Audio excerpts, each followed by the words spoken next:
வணக்கம். இன்றைக்கி நம்ம பார்க்க போகிறது மசால் போண்டா. உருளைக்கிழங்கு 1, கேரட் 1, 3 பீன்ஸு, கொஞ்சம் பட்டாணி சேர்த்து எல்லாத்துல லைட்டாக உப்பு சேர்த்து வேக வச்சு இது மாதிரி நல்லா மசிச்சு எடுத்துக்கோங்க.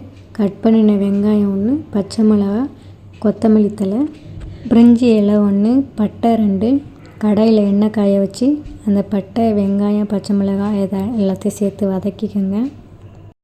வெங்காயம் நல்லா வதங்கினதும் 2 ஸ்பூன் சிக்கன் மசாலா சேர்த்து அந்த வேக வச்ச காய்கறியும் சேர்த்து மசாலா காய்கறி ரெண்டையும் நல்லா மிக்ஸ் பண்ணிக்கோங்க.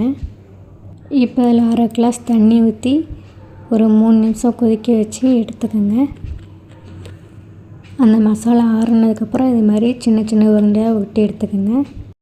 இப்போ கடலை மாவு, தேவையான அளவு உப்பு, kesari powder, baking soda 1 spoon சேர்த்து லைட்டாக போண்டா மாவு பதத்துக்கு கலக்கி வச்சுக்கோங்க.